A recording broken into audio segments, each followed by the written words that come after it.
Sabi nga nila na habang may buhay ay may pag-asa. Hindi pa huli ang lahat, kahit matanda ka na o bata ka pa sa ngayon. Halos lahat ng matututunan mo sa realidad ng buhay ay base sa mga karanasan na dadanasin mo at hindi lahat ay makukuha mo sa umpisa. Pero may mga bagay ka naman na pwede mo nang umpisahan ngayon para mas mapadali ang landas mo patungong success. Kaya naman sa video na ito, malalaman mo ang 7 na dapat ginagawa mo habang may panahon pa para yumaman. Kaya na sana ay panoorin mo hanggang dulo ang video para hindi mo miss out lahat ng babanggitin namin dito. Kaya kung handa ka na, let's go! Number 1, gawin ang pinaplano. Sa lahat ng bagay na gusto mong magawa, whether magkaroon ng malupit na karir, magkaroon ng negosyo, at iba pang mga pangarap, ang kinakailangan at ang dapat mong gawin ngayon ay umpisahan na ito. Tama na ang kakaplano, tama na ang puro idea lang, kumilos-kilos ka naman. Oo, mahirap ang magsimula at totoo na ang pinakamahirap na gawin sa lahat ay yung unang hakbang. Pero kung hindi ka hahakbang, paano ka makakaabante? Paano ka makakaakyat? Pinakamahirap yan pero isa sa pinaka-importanteng dapat mong gawin. Kadalasang mas maganda pang kumilos ka na ngayon tapos saka ka na magplano. Lalo pat wala ka namang sapat na pera o resources ngayon. Ang magiging lamang mo sa karamihan na puro plano lang ay ang pagkilos mo ngayon. Yung execution mo o mas magandang tawagin na relentless execution. Hindi mo malalaman ang isang bagay kung hindi mo susubukan. Paano mo malalamang malulugi ka sa negosyo kung hindi ka pa nagtatry? Paano mo malalaman na yayaman ka kung hindi ka mag-uumpisang kumilos ngayon? Para lang yung pagbibisikleta. Kapag tinignan mo lang ang bisikleta, hindi ka matututong mag-bike. Kahit pa alamin mo lahat ng impormasyon tungkol sa bisikleta, like kailan ito unang ginawa, sinong nag-invento ng bike, ano-ano ang tawag sa mga parts ng bike. Walang kwenta lahat yan. Lahat ng mga impormasyong alam mo, baliwala. Kung hindi ka sasampa sa bike at magpipidal, hindi ka matututong mag-bike kailanman hanggang hindi ka kumikilos. Ganon din sa negosyo, ganon din sa karir mo, ganon din sa pangarap mo.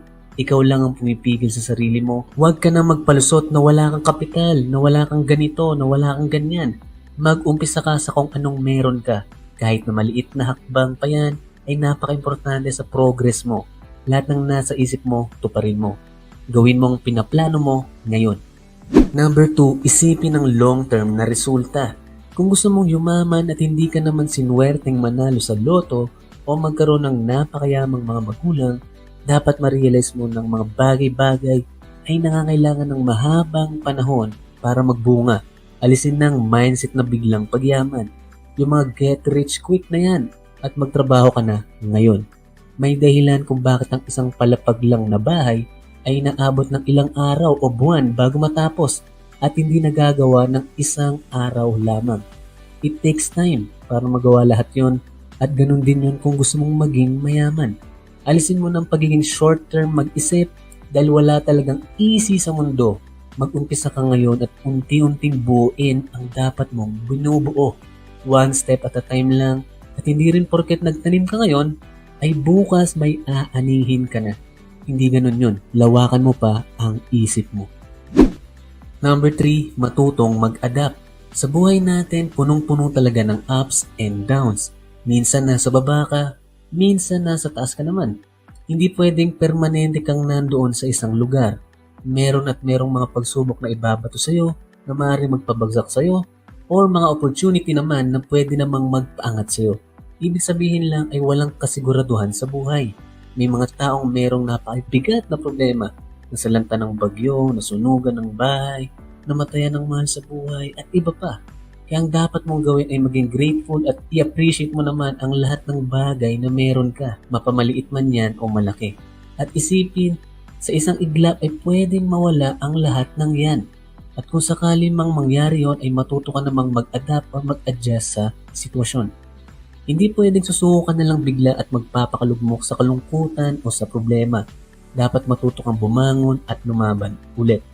Kung anong meron ka, gamitin mo. Kung anong resources na meron ka, gawan mo ng paraan para maging kapaki-pakinabang sa'yo. Kung anong skills mo, talent mo, ideas mo, gamitin at gawin mo. Hindi porket may harang ay hihinto ka nilang sa harap ng harang. Gumawa ka naman ng mga paraan para makalagpas ka sa harang. Number 4, mag-ipon ka naman. Sa buhay ng tao, napaka-importante ang pag-iipon. Oo, maaring sa karamihan ay mahirap ito lalo pat hindi mo ito nakasanayang gawin. Pero tandaan mong importante na nakapagtabi ka ng pera lagi at hindi lang puro waldas at gastos lang sa luho ito napupunta. Importanteng ipon mo para meron kang magagamit kapag panahon ng emergency or kapag merong opportunity na pwede mo nang gawin. Kung wala kang kaipon-ipon at nangangailangan ka ng pera, ang gagawin mo naman ay uutang. Uutang ka pa. Kaya mas lalo kang nagkakaroon ng problema at mababaon dito. Imbis uminom ka ng gamot para gumaling ka, ay puro ka lang first aid. Tapos pag lumala ay first aid na naman. Tapal-tapal na naman. Kaya habang may panahon pa ay mag-umpisa ka ng magkaroon ng mindset na mag-ipon. Umpisahan mo ngayon hanggang sa ulit-ulitin mo at maging consistent ka na. Iba ang pakiramdam na may mahuhugot kang pera sa panahon na hindi pabor sa'yo ang buhay at kailangan mo ng kaperahan. Kung bagong viewer ka sa channel na ito at nais pang makapanood ng mga ganitong uri ng video na may kapupulutan ka ng aral at inspirasyon, please subscribe and hit the bell button para hindi mo miss out ang mga bagong videos natin linggo-linggo. Thank you. Number 5, iwasang maadik sa masama. Kung gusto mong magkaroon ng magandang buhay, umiwas ka sa mga masasamang bagay. Kailangan mo magkaroon ng mga magagandang ginagawa o mga magagandang habits para sa ikakabuti mo. Kung ano man ang ginagawa mo na sa tingin mong na-addict ka na at alam mong hindi naman makakatulong sa iyo sa hinaharap at kasalukuyan, ay itigil mo na. Subukan mong tigilan ng isang araw, tapos isang linggo, tapos isang buwan, and so on, hanggang sa mawala na sa sistema mo. Yung isang araw na ilalaan mo para ihinto yan ay napaka-importante dahil yung isang araw na yon na mag-decide kang huminto ay makaka-apekto for the rest of your life. Kung adik ka sa yosi, huminto ka ng isang araw at maging consistent ka dito hanggang isang linggo. Kung lagi kang umiinom gabi-gabi, huminto ka ng isang araw at maging consistent ka dito hanggang sa isang linggo, hanggang sa hindi mo nahanapin ang mga bisyong ito na nakakasira lang sa'yo. Tandaan mong bigyan mo kahit man lang ng isang araw para alisin ang isang bagay na kinakaadikan mo. Sa'yo nag-uumpisa ang pagbabago, kaya habang may panahon ka pa, gawin mo na at siguradong magbabago ang buhay mo. Number 6, laging matuto at makinig. Kung ayaw mo nang matuto or huminto ka ng matuto dahil graduate ka na ng high school, ng college, ay isang malaking kalokohan. Dati ganitong mindset ko at isa sa mga naging dahilan kaya hindi kaagad ako nakausad sa buhay. Lagi ka dapat nag-aaral at naku-curious sa isang bagay. Dapat willing kang matuto at maturuan ng ibang taong mas nakakaalam kumpara sa'yo. Masaya naman matuto, lalo pat alam mo ang magiging benepisyo sa'yo niyan in the long run. Bumuo ka ng mga kasamang magtuturo sa'yo at maging kabatuhan mo ng mga ideas upang ma-encourage ka pang abutin ang mga pangarap mo at malaman ang dapat mo pang malaman. Sabi nga ni Warren Buffett ay ganito, the more you learn, the more you earn. Lamang talaga kasi ang taong maraming alam. At syempre mahalagang matuto kang makinig. At hindi lang basta makinig at pinapalabas sa kabilang tenga. Dapat ay i-absorb mo ang mga napakinggan mo, matuto dito at i-apply ang mga bagay na natutunan mo. Number 7, trust the process. Halos lahat na nakikita mong malalaki ngayon ay nag-umpisa sa maliit. Yan ang prosesong walang shortcut, walang magic, walang easy money, walang step 5 agad, laging step 1 muna. Enjoy mo lang ang journey mo, enjoy mo lang ang proseso at magtiwala ka. Hindi naman yan minamadali. Halos lahat dumaan sa proseso at naniwala lang. May mga problema talagang darating, parte ng proseso yon.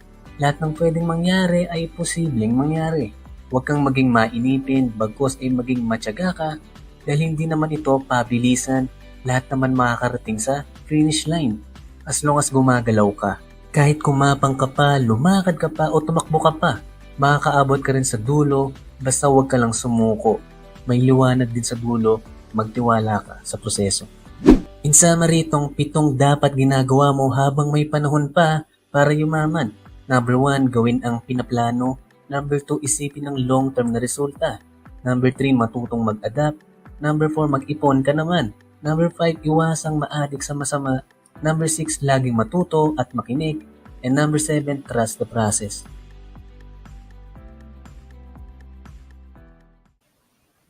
Maraming salamat sa panunod nito. Kung natuto ka, ay dapat kang mag-subscribe at pakiclick na rin ang bell upang manotify ka pa sa mga susunod pang mga videos.